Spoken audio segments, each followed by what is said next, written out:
Assalamualaikum warahmatullahi wabarakatuh. Nama saya Adit Ardiansah. Saya Kemal Adi Prasetya. Saya Danis Wara Pangestu. Saya Satria Eka Utama. Saya Brilian Muhammad Alvito. Saya Rama Nur Rahmatullah. Saya Ahmad Fairuz Nawawi. Saya mewakili dari kelompok kami. Kita akan mewawancarai salah satu bengkel yang ada di Pangurjo.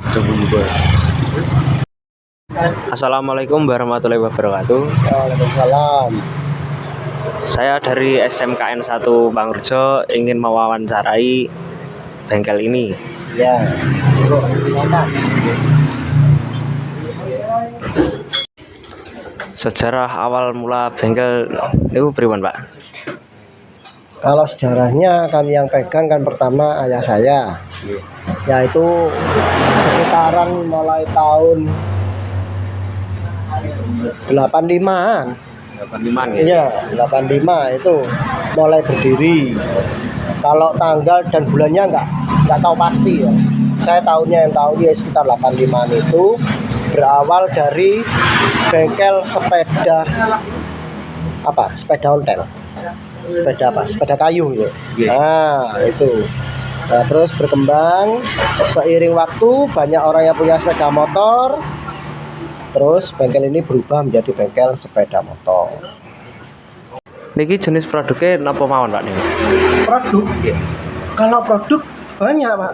Karena ini spare part sepeda motor. Yang dimaksud dengan produknya, maksudnya mereknya atau apa gitu? Mereknya. Kita punya produk ya mulai spare part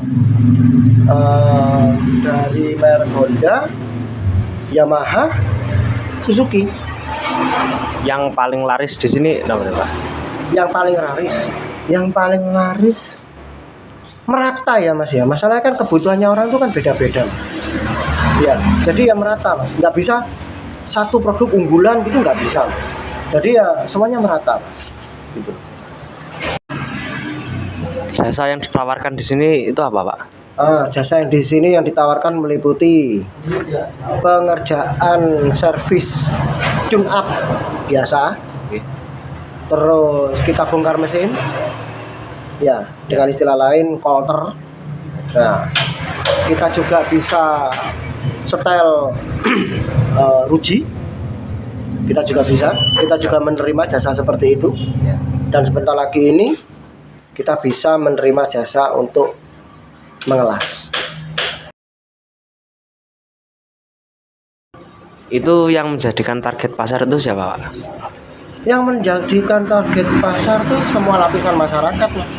Tentunya yang mempunyai sepeda motor tentunya ya, Mas ya. Yang pokoknya kita nggak menargetkan pas untuk kalangan muda atau kalangan tua, tidak. Tapi semuanya kita sasar. Bagaimana proses pemasaran konvensional medsos? Untuk medsos kita nggak pakai ya, karena kan kita kan skupnya kan di lingkungan sini aja ya, Mas ya. Kita nggak pakai medsos. Nggak pakai medsos. Saya nggak punya. Nggak pakai medsos. Bagaimana perkembangan dari awal sampai akhir jalannya bengkel ini? Kalau perkembangannya baik, masalahnya setiap tahun kita terus meningkat. Itu dari penghasilan istilahnya. Itu kita meningkat. Dulu kita hanya mengerjakan seorang diri, dengan ayah saya sebagai pemilik juga yang ngerjakan.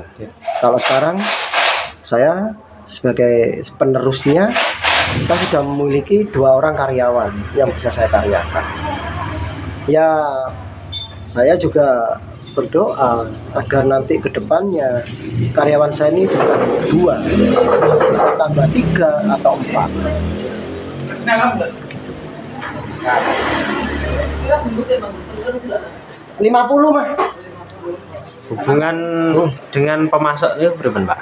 Oh, baik sekali. Baik sekali. Malah kita ini semakin dipercaya oleh pemasok-pemasok. Malah kita yang takut.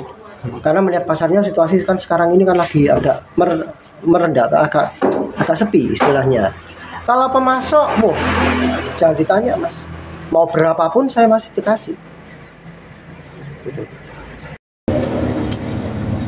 Bagaimana usaha mengembangkan dan melatih karyawan itu berapa? Nah, gini mas, kita bukan menerima karyawan yang istilahnya belum bisa, mas.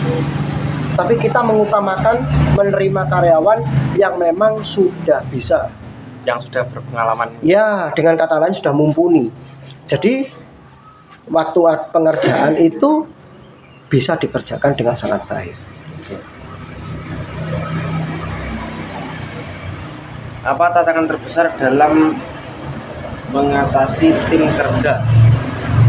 Tantangan terbesar adalah pada saat kita menerima suatu pekerjaan yang sulit.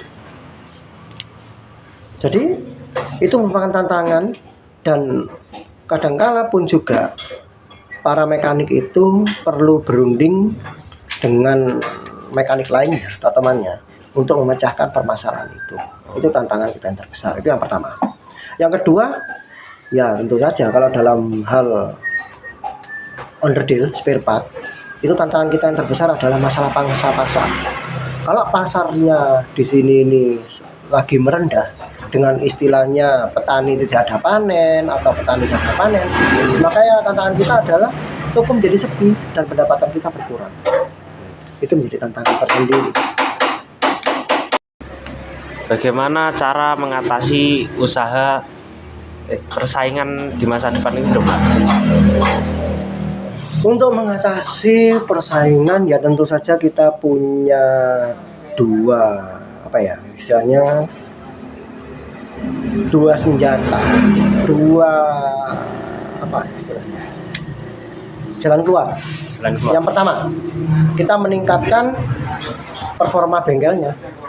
Dengan kata lain, kita memang tadi yang saya tadi bilang, kita tidak menerima karyawan yang istilahnya tanda kutip masih belajar. Tapi kita memang benar-benar menerima karyawan bengkel yang sudah mumpuni. Itu tadi berkaitan erat dengan yang tadi itu. Karena kalau kita punya bengkel yang sudah berpengalaman, mumpuni, dan pengerjaannya itu bagus, nah itu tentu saja bisa menaikkan citra usaha saya. Itu yang pertama. Yang kedua, kita harus menjaga harga karena ada persaingan. Makanya kita salah satu kiat kita itu adalah kita menjalin hubungan dengan sales yang benar-benar kompetitif dalam permasalahan harga, sehingga kita pun akhirnya bisa berkompetisi secara sehat dengan yang lainnya. Bagaimana cara menangani konsumen yang sulit untuk diberitahu? Bagaimana caranya mengatasi konsumen yang sulit diberitahu? Misalnya konsumen itu kesini, istilahnya sepeda motornya minta diservis. Setelah kita servis, terus ada komplain, begitu. Ya, kita sebisa mungkin untuk mengatasi. Makanya kita setelah servis itu, kita dengan konsumen pasti akan berbicara. Ini masih saya garansi. Kita memberikan garansi, mas. Jadi enggak setelah saya servis terus saya lepas, itu tidak. Karena dalam waktu 1-2 minggu itu masih menjadi tanggung jawab saya.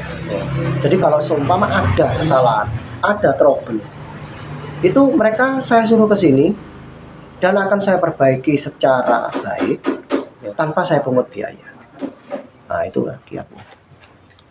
Apa inspirasi atau motivasi yang bisa dikatakan pada calon usahawan di luar sana, Pak?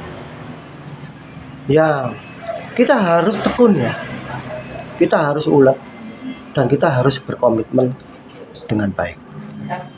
Kita tekun, istilahnya tekun itu kalau kita membuka suatu usaha, jangan berputus asa, jangan mudah berputus asa. Kalau seumpama keadaan itu, kan keadaan tidak menentu, kadang ada ramai, kadang ada sepi. Nah, kalau keadaannya itu ramai, wah kita semangat. Pada waktu kita sepi, kita kendor itu jangan. Baik sepi maupun ramai, kita harus tetap semangat. Tetap konsisten ya Pak? Ya, tetap konsisten. Itu satu kata, konsisten tadi itu saya. Nah, itu kiatnya. Yang kedua, kita jujur kepada pelanggan. Itu harus. Kita katakan produk ini baik, ya baik bener. Produk ini tidak kurang baik, ya kurang baik. Jadi pelanggan itu bisa puas. Istilahnya pelanggan itu tidak akan ada komplain. Dan pelanggan itu pun juga akan menyadari, oh ya, pada saat saya membeli barang nomor 2 katakanlah, oh ya ya, saya menyadari bahwa ini barang nomor 2. Jadi dia tahu sesuai harganya. Pada hari apa dan jam berapa bengkel ini buka dan tutup? Bengkel kita tutup itu pas hari Minggu. Hari Minggu. Ya, karena memang karyawan meminta hari Minggu untuk libur, maka kita putuskan hari Minggu kita libur total istilahnya. Kalau hari Senin sampai Sabtu, kalau kita buka itu, kalau bengkel bukanya jam 7, karyawan datang jam 7, pulang jam 4 sore. Kalau toko itu bukanya mulai jam 5 pagi sampai jam 9 malam. Itu toko. Itu toko ya? Ya, kalau karyawan jam 7 sampai jam 4 pagi. Sampai jam 4 sore. Jam 7 pagi sampai jam 4 sore karyawan pulang. Kalau kita, kalau tokonya itu mulai jam 5 pagi sampai jam 9. Ya, cukup sekian pertanyaan dari saya. Terima kasih ya Pak. Ya, sama-sama.